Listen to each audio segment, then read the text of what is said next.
Welcome to Techstination. Joining us is Mike Steep, founder and director of Stanford University's Disruptive Technology and Digital Cities program, and the author of a new book called First Light of Day. Thank you for joining us, Mike. Thank you, Fred. It's my pleasure. Well, before we get into the book, and there's so much to get into here, give us some background, because that really sets this about yourself, because that really sets the stage here.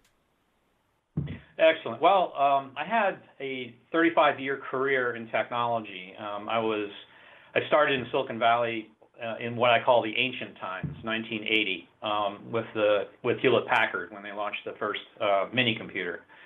And I've been involved in a number of tech transformations throughout my career, including the launch of the first software for the IBM PC. And then my group also developed and launched the first digital camera at Apple in the 90s, believe it or not. It failed because we had the price point too high, but it was a kind of a cute little camera. It looked like a pair of binoculars that took 16 photos and sold for $1,000. So I've been involved in technology, everything from software to hardware technologies. I also launched Lexmark's business in China. Lexmark was part of IBM at one point. And then decided to shift gears into early stage technology. My last role in a corporation was senior vice president for Xerox PARC, which is the company that essentially launched the first laser printer and also developed the interface for the Macintosh, or licensed it to Steve Jobs.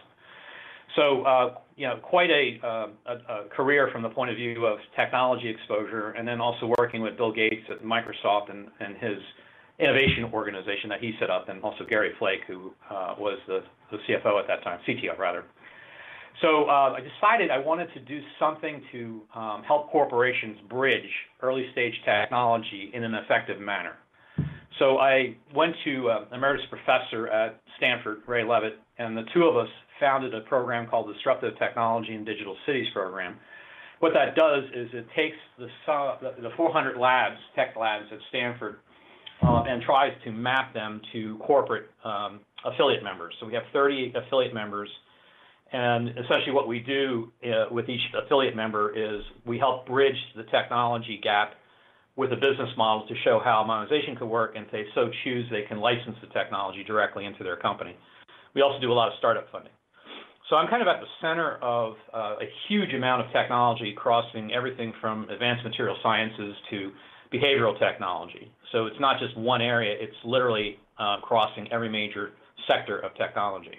So that's sort of a little bit about my background, and so it's been pretty exciting, actually. Absolutely. And launching from there, you have a book out now, First Light of Day, which is part science fiction set in the not terribly distant future, and part nonfiction. Really an interesting way of delivering a story, a message, and it's cautionary, and it seems, given your background, you're warning us against some of the things that you've spent your life helping to deliver. So tell us about this. Sure. Well, Fred, it was really hard to decide how to get across the impact of all this technology on our lives.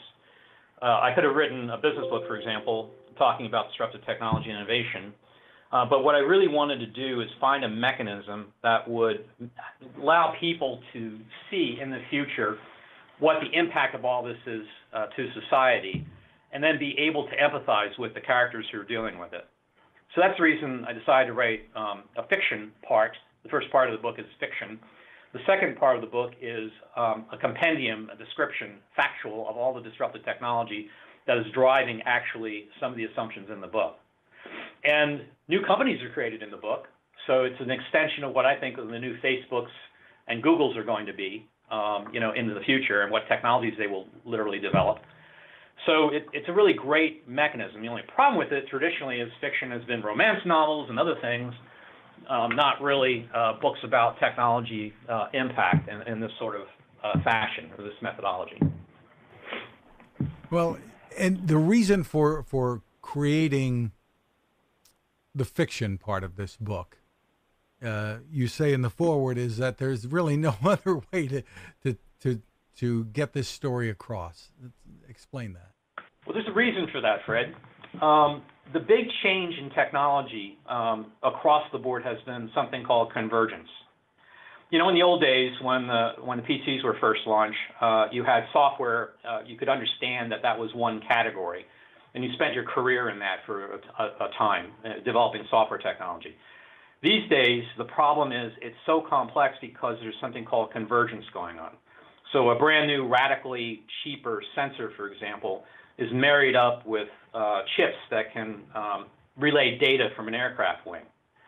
So it's no longer about one category. It's actually systems integration all the way across the board. And these have societal impact. So I do a lot of keynotes around the world. I do about 20 keynotes a year through leading authorities. And what I find with my audiences is they need storytelling so that they can understand where this technology is headed. It's not easy simply to take a particular category and drill down in that one area, because essentially technology today is all converged, and so you need to know hardware, software, what the integration is, and what the likely output is on the data side. So that's the reason why this is a great mechanism to try to explain to people, what the impact is likely to be. Personalizing it, and you created a character named Mikhail Ivanovich, if I'm saying it right here, Vasiliev.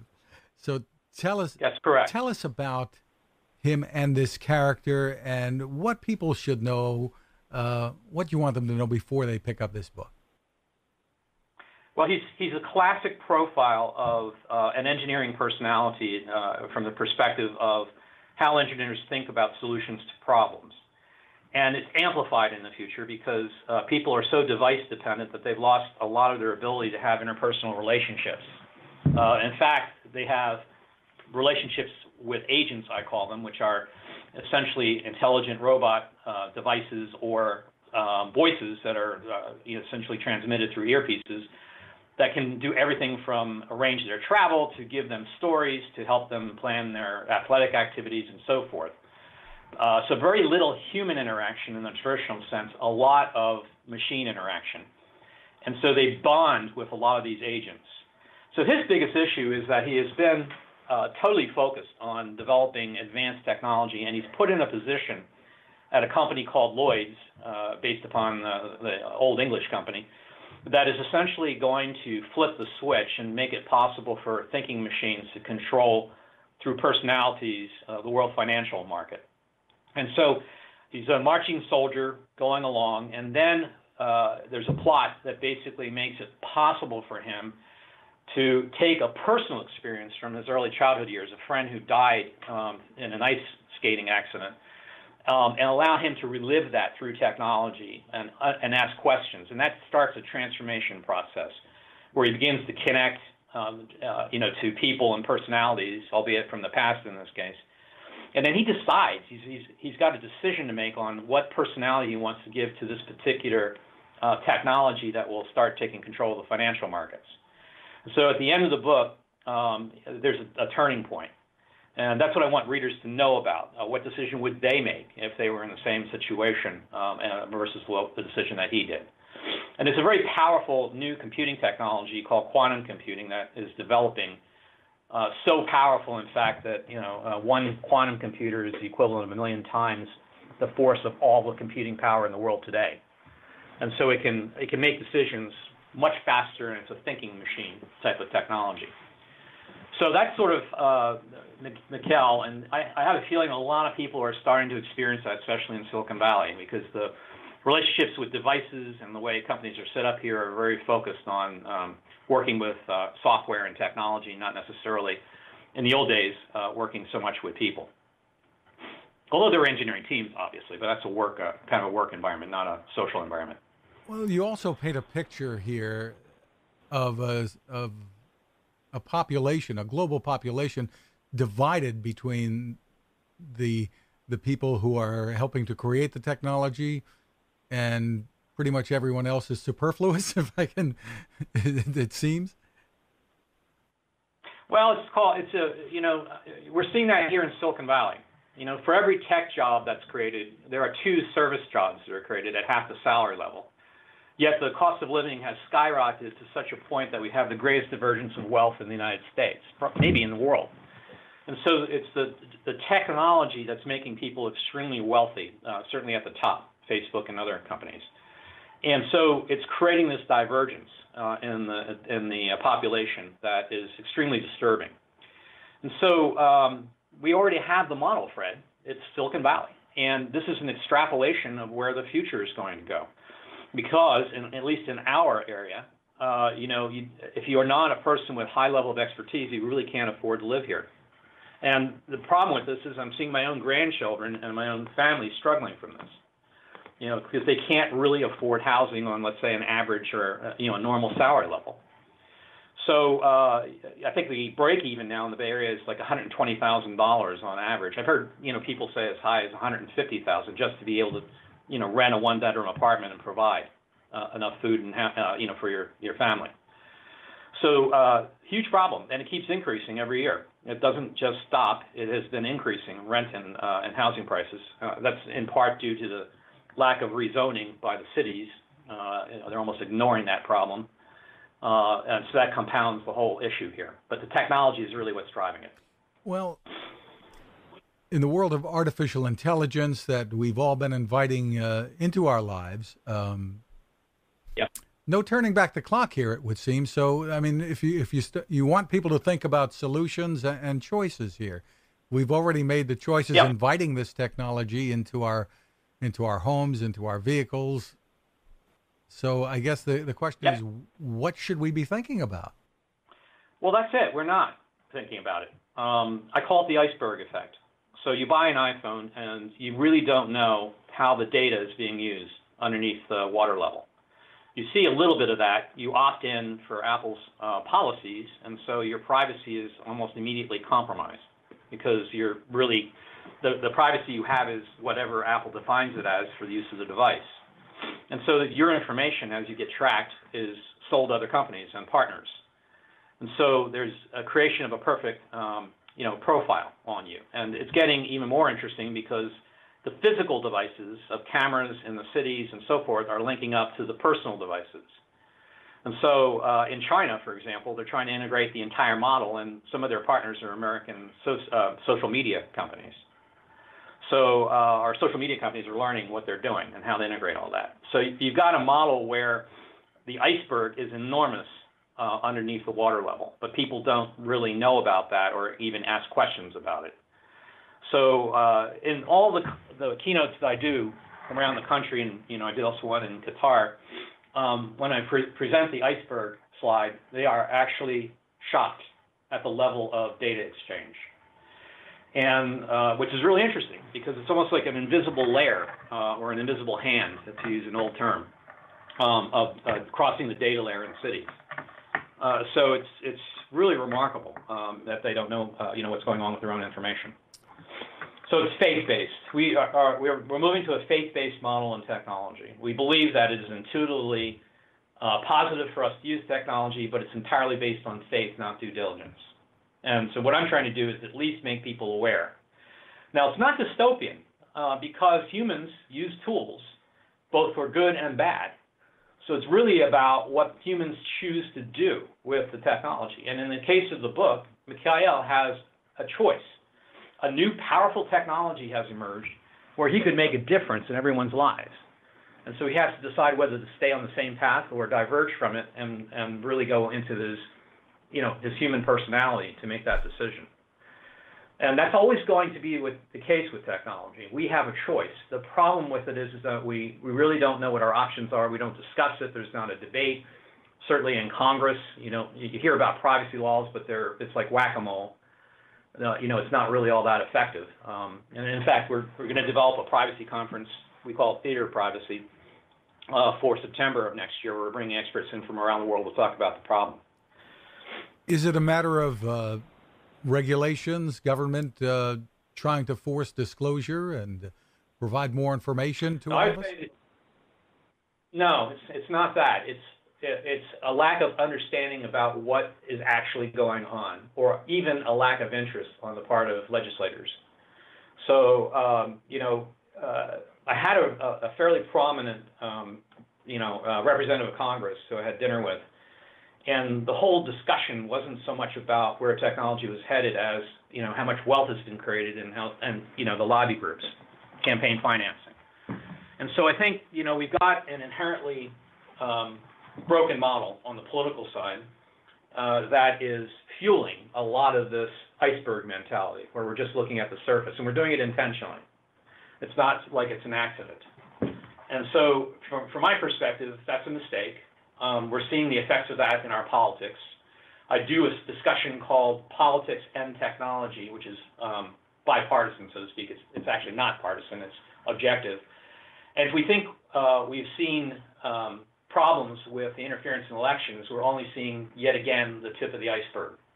Because the technology is getting so good, whether it's deep fake or it is being able to profile people or to capture every aspect of their lives, like in China, the technology is getting so good that it keeps literally marching forward at a pace that we can't keep up with.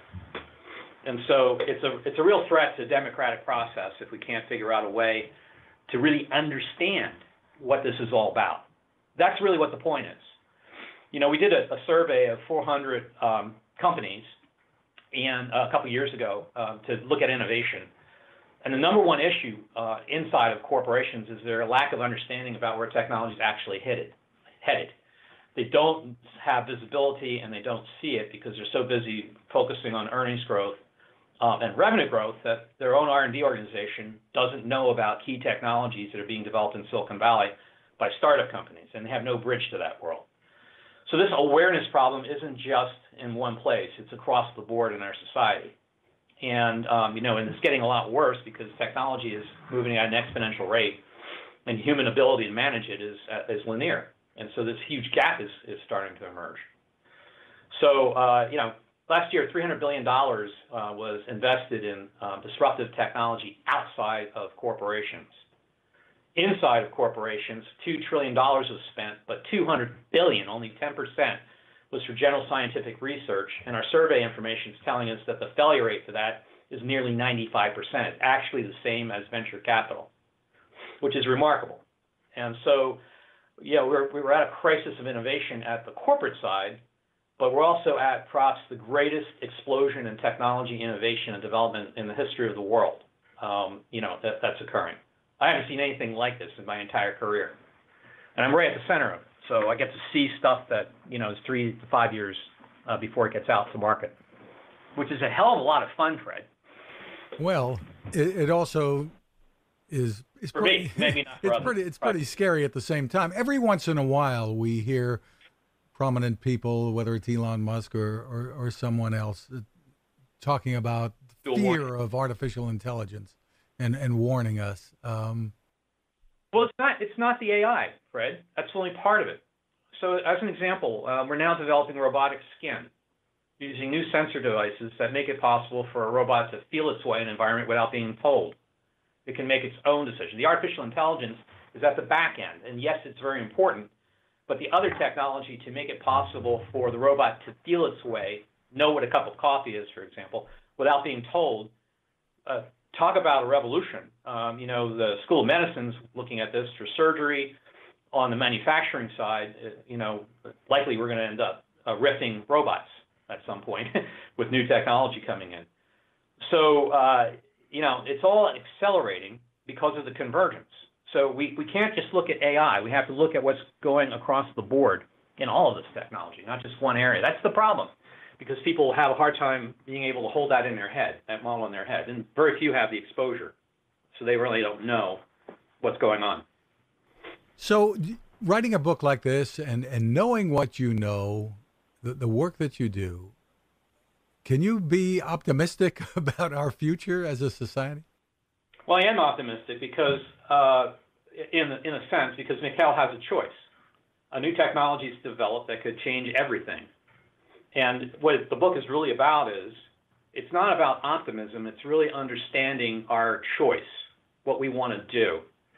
And so the optimism comes from people like Mikhail who go through a transition and suddenly understand the human element of it. And then they make a decision in the future that changes everything. So the optimism has to deal with how people make decisions, and the very first thing is you have to become self-aware. I think we've heard that before, right? So if you're not aware of what's going on, it's really difficult to understand what your choices are. You know, Einstein, when he wrote his letter to FDR to recommend the Manhattan Project in the Second World War, reversed himself. I don't know if you know that or not, but just before he died, he said, you know, I made a big mistake. He wrote a letter and published it in the New York Times, and he said basically that he doesn't think humans are capable of dealing with advanced technology because of the whole emotional element and tribalism. And that if we don't understand our choices, it's going to end up creating problems for us. And of course, I think he was right. So it's really about us taking a really good look and trying to understand how this stuff works. And so that's what we do. At Stanford, what we're doing is educating people, and we're also doing executive retreats that focus on a new innovation model to make people aware and then also put a process in place to understand the implications of it, to train people on this inside of corporations. I wish we had one for government. I'd love to see if we could find some way to train Congress on this, but I think that's, you know, as difficult of a choice as anything else these days. For most of us, the general population, what do you want us to think about right now? We're already allowing technology to make so many decisions for us, if not decisions, certainly recommendations that guide our lives on a daily basis. Yep. What I want us to think about is that iceberg. It's a simple model, and ask questions, because we now have children that are adopting the technology at a very early age without really understanding what it is. And I have that problem with my own grandkids. Getting these kids off of the screens to do something constructive is a real problem. And, you know, they are literally glued to the screen using the technology. They don't see the problem because they are children. And, you know, if you take a screen away from a grandkid, you get, you know, incredible behavior. I would call it screaming behavior. And, you know, so we can see it in our own homes in a very simple manner with simple illustrations. And I think people and parents in particular are very intuitive about this. They understand there's something wrong there. And so they've got to have the discipline to really ask the question, is this really a good thing for my child to be on these devices? And then the argument comes up, well, of course it is. They're learning technology, but they're actually playing video games, you know, blow it up video games for the most part. Even my dog is getting into it. My Jack Russell Terrier, who works with my little eight-year-old grandson, glues her nose to the screens looking for Peter Rabbit. And she hits the iPad to try to get to the screen where she can actually run the movie. It's really remarkable. So it's comical at the same time. Well, it sounds like you could have a viral YouTube video on that one if you wanted to. Oh, yeah, I could. I could have a viral. Oh, she's an amazing dog. You know, so she's a Jack, so she's got certain attributes that are assertive, but she's really smart. But she's been trained by my grandson basically to look for videos up on YouTube of squirrels and everything else. I'm serious about this, and it's just crazy. So, you know, as a technology person in the middle of this, I'm worried about my own grandkids. So I'm trying to make, you know, my daughter and son aware of this so that they, you know, ask questions instead of simply putting a screen in front of kids, whether that's actually a good thing. And that's hard. Believe me, it's hard because it's so addictive, right? It is, and it starts at such a young age today. You know, 6 months old, they're looking at screens, it seems. Yeah. So the question is why? What is are we just trying to keep them entertained, or are we actually trying to, you know, find some way to get value out of that? It's almost like the modern pacifier, but it goes all the way up until teenage years. It's not just for, you know, focused on the younger kids. So that's sort of an example. So it's really the optimism or pessimism or however you want to call it, dystopian, you know, is really focuses not so much on the technology as what people do with it. As always, it's a tool. It's supposed to be at our service, not something that's actually, you know, enslaving us to its service. And that's the big problem. You've got to look at it from the point of view of what problem is the technology actually solving? Do I really need to use it? If so, let's make sure it stays on that mission and not something else. The other problem is disclosure. You have a lot of companies are making an incredible amount of money, social media companies, because they can track down to the, what your behavior is, in a city block, and that commands huge amounts of premiums for advertising. So the question then is, why aren't they more open with this, and why don't we have audit tools to see what happens when there's a breach? Those are some of the issues, and it's not in their self-interest to do this. Do you know Shoshana Zuboff at Harvard? She wrote a book called Surveillance Capitalism. So the one point on all this is that it's ironic. 1984 was about the government spying on us, and how all the systems were integrated to watch citizens. Well, what's happening now is that actually we have surveillance capitalism. So we have corporations that are gathering data on us. So I find that very ironic, and almost no regulation of it per se. So if you have a chance, I would recommend you to your readers her book. Shoshana is an amazing woman who I think she was the first faculty member at the Harvard Business School. Mike, what technologies might people be most surprised at today? I think they'd be surprised at a couple of things, good and bad. So, for example, there's a chip being developed that is able to, with a blood test, track cancer development. And normally there's a kind of a morphing that occurs with cancer that literally disguises it inside the human body. And this chip is able to detect that, which means that we can actually do more effective treatment of cancer. So that's on the positive note. Robots and their capabilities are accelerating at a huge level, and it's focused on dexterity and independent decision making. Like I gave the example of Robotique, a startup in Palo Alto that's doing robotic skin, but I can give you 15 robotic startup companies that are tackling that problem, and also labs at Stanford. It's quite good. It's getting to the point now where this stuff can be very commercially viable within the next 18 to 36 months. There's a robotic farm right in Santa Clara. It's a new type of technology. The company's called 1.1. That is developing and growing food inside of a warehouse. 35 acres, Fred, of food in a warehouse of 10,000 square feet. And here's what's really remarkable. Every aspect of the growth in the produce is tracked from birth until harvest. They deliver exactly the right amount of light by robotic arm, and they deliver protein directly to the food, and they have complete life of the plant. So these are very optimistic developments because they are going to have dramatic impact on how we think about, our food supply. All this trackable. There is no spoilage. There is no disease. They use 1/10 of the amount of nutrients, 1/100th the amount of water, which is really important. So, and it's all robotic enabled, and it's working. They are starting to produce food in Santa Clara.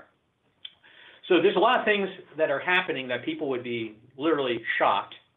A new material, for example, that just in and of itself can reduce the amount of temperature that you're exposed to by 7 to 10 degrees just by wearing the material. So you can wear a jacket that's made of this stuff, go and be warm outside, and then go into an office building, and it returns to normal room temperature.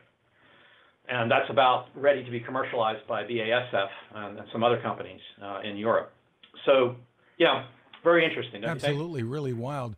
Are there some technologies that we use on a day-to-day basis that you shy away from? You're going to hate this answer, Fred. Social media. I will not go on Facebook. I will not participate in it because, in my view, they've gone too far, and there's not enough, how should I put it, openness and understanding what they do with the data. Are they alone? No, they're not. It's the same issue crossing a lot of the social platforms. It has to be because the business model is predicated on perfect information to drive higher advertising rates. So, they're not alone. It's the business model that's driving it. In Silicon Valley, people don't realize this, but the 5 companies, the massive companies, drive virtually all the job growth here, and are doing a lot of the hiring. So, it's not, it's really remarkable, actually. Are you okay with things like the smart speakers and cameras and such that are so pervasive? No, I got into No, no. My wife got Alexa for the holidays, right? And I refused to set it up. And so we got into a tit for tat thing where she wanted to do her list.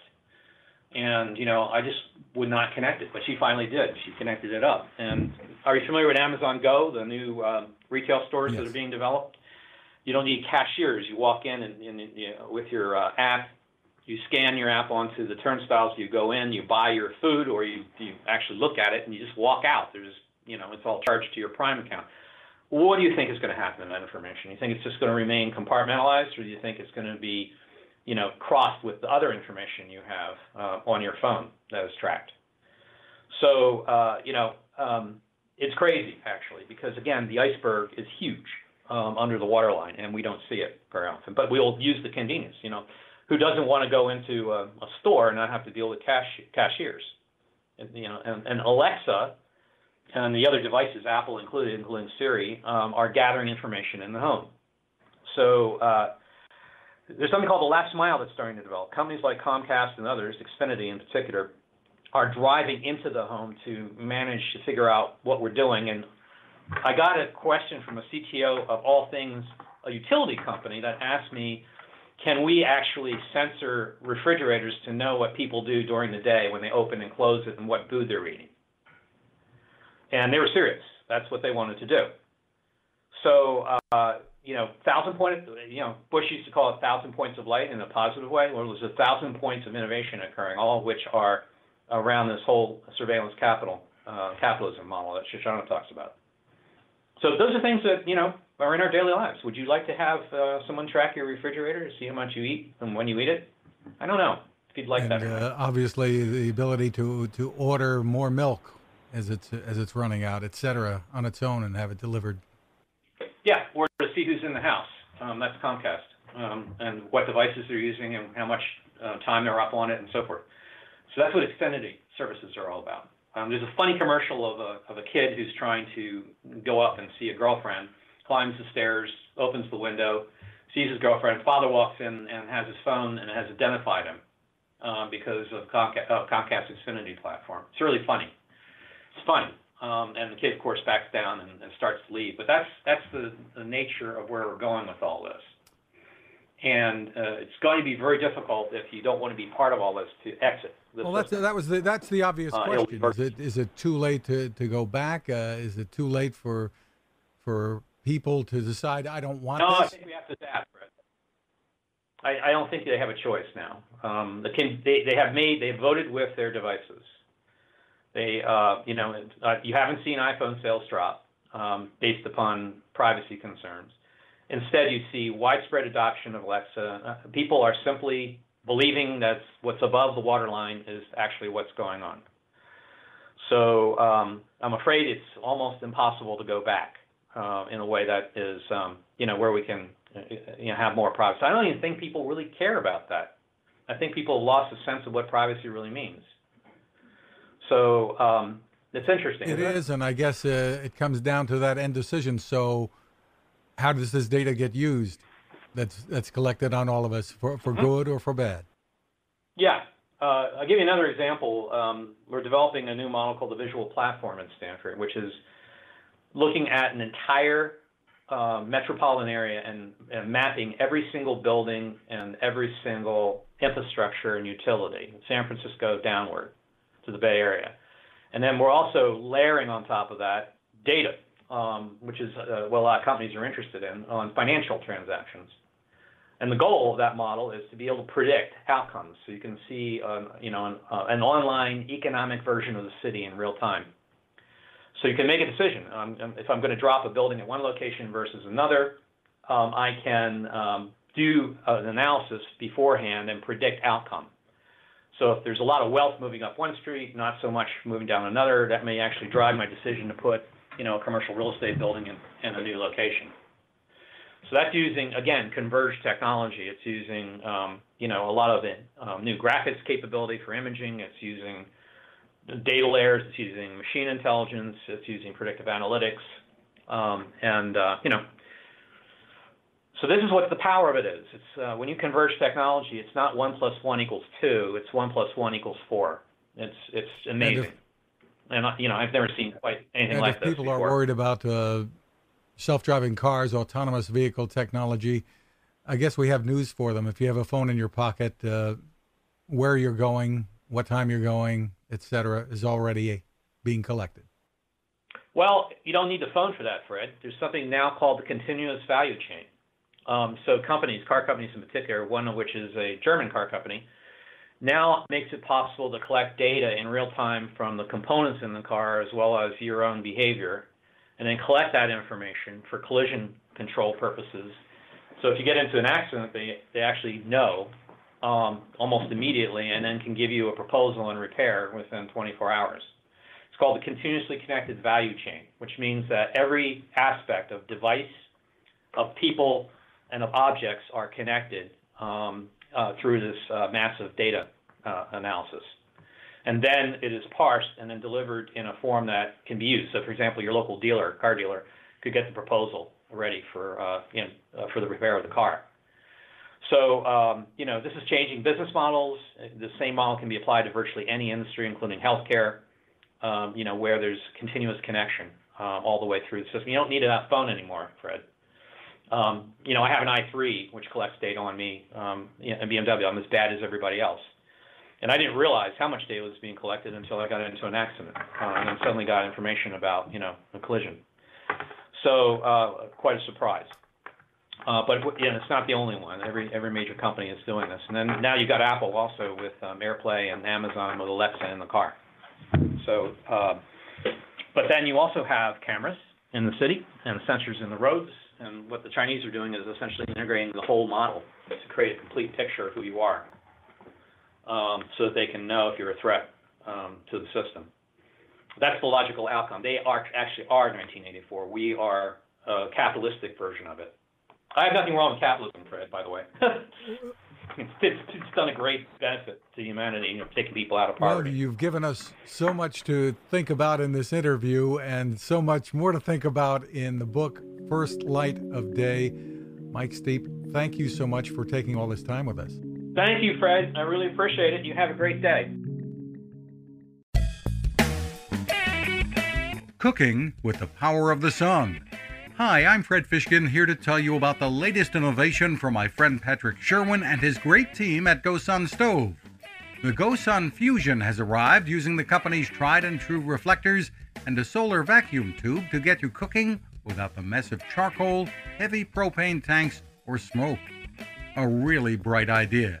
And with an optional solar panel and battery storage and the ability to plug in at home or on the road, you really can use the GoSun Fusion to cook anytime and anywhere, day or night, rain or shine. I love what Patrick and his team are doing, and so will you. Want to learn more? Head to gosun.co to check out all of the company's products and innovations, and use the code Techstination to save 10%. That's gosun.co.